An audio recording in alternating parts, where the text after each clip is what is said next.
দধি মাখন ক্ষীর ছানা নিয়ে এসেছে। আগে প্রত্যেকের বাড়িতে দধি মাখন ক্ষীর ছানা ছিল, কারণ প্রত্যেকেরই গাভী পালন করে। যার বাড়ি যত বেশি গাভী আছে সে তত বড় ধনী।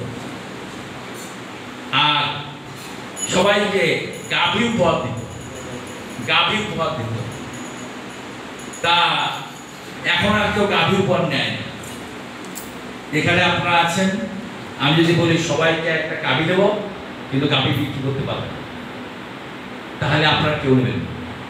কারণ নিজের থাকার জায়গায় নিয়ে আর গাভী রাখো, তাই না?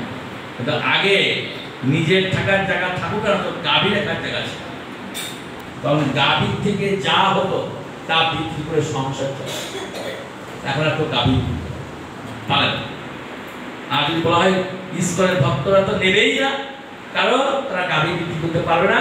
গাভী বিক্রি করা মানে মা বাবাকে বিক্রি করা, একই কথা। অবশ্যই এখন মা বাবাকে অনেকে খেতে দেয় না, বৃদ্ধাশ্রমে পাঠিয়ে দেয়, খেতে দেয় না, কত কষ্ট দেয়। যাই হোক, আমি ওদিকে বলছি না যে মা বাবাকে কষ্ট দেয়, খেতে দেয় না, সে একটা পশু। যাই হোক, তা এখন দধি মাখন ক্ষীর ছানা নিয়ে এসেছে, খেয়েছে মহাপ্রভু সবাইকে নিয়ে আনন্দ সহকারে দধি মাখন ক্ষীর ছানা খেয়েছে। এইবার একজন ভক্ত এসেছে, তার নাম হচ্ছে তার ভীম। উনি এসে বলছেন, আমি তোমাকে মামা বলবো। কেন তুমি আমাকে মামা বলবি? তাই আমার মা শ্যাম গোয়ালিনী তোমাদের বাড়ির পাশে বাড়ি ছিল, আমার মা তোমাকে দাদা বলতো, সেই হিসেবে তুমি আমার মামা। তা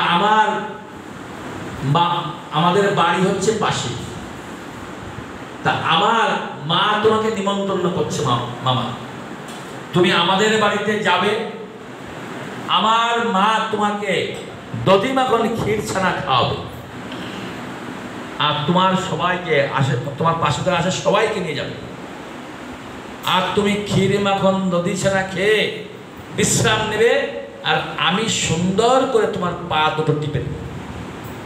মহাপ্রভু বললেন, চলো আমি তোমাদের বাড়িতে যাব। ভাগ্না চলো তোমার বাড়ি যাবো।